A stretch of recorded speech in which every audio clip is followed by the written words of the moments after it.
അമ്മച്ചി എനിക്ക് വാരി തരുമോ? വാരി തരുമോ എനിക്ക് ചോറ്? വാരി തന്നെ പറ്റുള്ളൂ, കാരണം ഇന്ന് കറികളൊക്കെ കുറവാണ്. എനിക്ക് ഇഷ്ടപ്പെടാത്ത എല്ലാം ഫുൾ മീൻകറി കാണും. മീൻകറി മയമാണ്, അതുകൊണ്ട് ഇന്ന് വാരി തന്നേ നടക്കുള്ളൂ. അപ്പോൾ അതാ എന്തുണ്ട്, എല്ലാവരും സുഖമായിട്ടിരിക്കണമെന്ന് വിചാരിക്കുന്നു. ഞാനിന്നിതാ ഒരുങ്ങിയൊക്കെയാണ് നിൽക്കുന്നത്. എവിടെ പോയേ? ഉമ്മാമാരുടെ വീട്ടിൽ. ഉമ്മയുടെ വീട്ടിൽ, എൻ്റെ ഉമ്മയുടെ വീട്ടിലും എൻ്റെ വീട്ടിൽ പോകും. നമ്മളെപ്പോഴും പോകും ഇടയ്ക്കൊക്കെ കേട്ടോ, പക്ഷേ കുറേ നാളായി. ഒരു വർഷത്തിന് ഒരു വർഷമൊന്നും ആയിട്ടില്ല, ഒരു മാസമൊന്നുമല്ല, ഒരു 5-6 മാസമായി അവിടെ പോയി നിന്നിട്ട്. 2 ദിവസം അവധി അടുപ്പിച്ച് കിട്ടിയപ്പോൾ ഞാൻ ഓർത്തുന്ന പോയിട്ട് വരാമെന്ന് വിചാരിച്ച് വിരിഞ്ഞ് നിൽക്കുകയാണ്. ഇനിയിപ്പോൾ കഴിക്കണം, പെട്ടിയെടുത്ത് ഇറങ്ങണം, അത്രേ ഉള്ളൂ. അപ്പോൾ ഇന്നത്തെ കറികളെന്ന് പറഞ്ഞാൽ പ്രത്യേകിച്ച് കറികളൊന്നുമില്ല. ഇന്ന് എന്താ പറയുക, കൊച്ചുമത്തി തേങ്ങായും മുളകും. കാരണം ഞങ്ങളിന്ന് വൈകിട്ടില്ലല്ലോ, ഒരുപാട് സാധനങ്ങളൊക്കെ വെച്ചാൽ വേസ്റ്റായി പോകും. ഉമ്മച്ചിക്കും പാപ്പാക്കും അങ്ങനെ ഒരുപാട് സാധനങ്ങളൊന്നും വേണ്ട. 2 കറിയുണ്ട്. 2 കറി ഇരിപ്പുണ്ട് ഇന്നലത്തെ, പിന്നെ തേങ്ങായും മുളകും കറിയുണ്ട്, നല്ല അടിപൊളി ഫിഷ് ഫ്രൈ ഉണ്ട്. അങ്ങനെ ഇതൊക്കെയാണ് ഇന്നത്തെ കറി. അയാൾ റെഡിയായോ? അയാളെ കണ്ടോ ഞങ്ങളുടെ? ഇതാ കണ്ടോ? എനിക്ക് 2 കറി വേണം കേട്ടോ. ഞണ്ടൊന്നും എനിക്ക് കടിക്കാൻ ഇപ്പം പറ്റില്ല, എനിക്ക് വയ്യ. ഇന്നലെ തന്നെ കടിച്ചടിച്ചിട്ട് വായ പോയിരിക്കുക.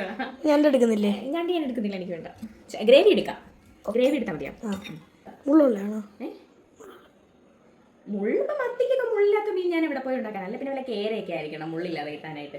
അപ്പോൾ ഇനിയിപ്പോൾ 2 ദിവസം, അതായത് ഞായർ തിങ്കൾ 2 ദിവസം വീട്ടിലായിരിക്കും. അപ്പോൾ ഇനി അവിടെ വെച്ചിട്ടുള്ള ലഞ്ച് നമുക്ക് കാണാം. അപ്പോൾ അവിടെ വെച്ച് എത്രത്തോളം എടുക്കാൻ പറ്റുമെന്നൊന്നും എനിക്കറിയത്തില്ല, എന്തായാലും പറ്റിയാൽ വീഡിയോ എടുത്തിടാം. ഇപ്പം നമുക്ക് ചോറ് കഴിക്കണം. അപ്പോൾ ഓക്കെ, തുടങ്ങാം. ഇതാ ഞണ്ട് കറി, മീൻ കറി, കുറച്ച് മീൻ വറുത്തത് ഞാൻ എടുക്കുന്നു, മിക്സാക്കുന്നു. അടിപൊളി. എന്നാ ഞാൻ പറഞ്ഞു സൂപ്പർ. ഞാൻ കഴിക്കട്ടെ, വരി തരുമോ?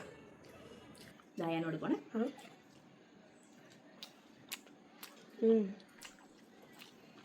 ഞണ്ട് കറി ഇരുന്നപ്പോൾ നല്ല ടേസ്റ്റില്ല, നല്ല ടേസ്റ്റ് ഉണ്ട്. ഞണ്ട് കറി ഇരുന്ന് പിറ്റേ ദിവസം ആയപ്പോഴത്തേനും നല്ല ടേസ്റ്റ് ഉണ്ട്. അപ്പം എന്താ പറയാ, അയ്യോ എന്ത് പറയാനുള്ള കേട്ടോ, എത്ര കറി കുറയുന്നോ അതനുസരിച്ച് എനിക്കൊന്ന് ടേസ്റ്റ് കൂടും. അതുപോലെ ചോറ് വെറുതെ ഉപ്പിട്ട് നല്ല ടേസ്റ്റാണ് അല്ലേ? അങ്ങനെ ഇല്ല, കുറച്ച് മുളകും കൂടെ ഉണ്ടെങ്കിൽ സെറ്റ് ആയതല്ലേ. പറഞ്ഞിപ്പോൾ എന്നെ കൊണ്ട് മുളക് ഞെരടിക്കുവേ. പിന്നെ എന്തായാലും ടേസ്റ്റാണ്. പിന്നെ ഈ വണ്ണം വെക്കും എന്നുള്ള ഒരു കാര്യം മാത്രമേ ഉള്ളൂ പ്രശ്നമായിട്ട് വരിക. ഇന്നത്തെ സിമ്പിൾ ഊണ്, സിമ്പിൾ കറി, സിമ്പിൾ വിശേഷങ്ങൾ. ഇനിയിപ്പോൾ പോകാനുള്ള തിരക്കാണ്, വേഗം കഴിക്കണം, കഴിച്ചിട്ട് വേഗം അവിടെ എത്തണം, അത്രയൊക്കെ ഉള്ളൂ. പോകുന്നതിൽ ചെറിയ സങ്കടവും ഉണ്ട്, എന്നാലും സന്തോഷം. ചെല്ലുമ്പോൾ അവരെയൊക്കെ കാണാനുള്ള സന്തോഷമുണ്ട്, രണ്ടുമുണ്ട്. ഇവിടെ ഇവരെ ഇട്ടിട്ട് പോകുന്നതിൻ്റെ സങ്കടം അത് വലിയതാണ് കേട്ടോ. അപ്പോൾ ഇന്നത്തെ വിശേഷങ്ങൾ ഇതാണ്. നാളത്തെ വിശേഷങ്ങളുമായിട്ട് പറ്റുമെങ്കിൽ കാണാം, ഇല്ലെങ്കിൽ അതിൻ്റെ അടുത്ത ദിവസം കാണാം. Okay, by.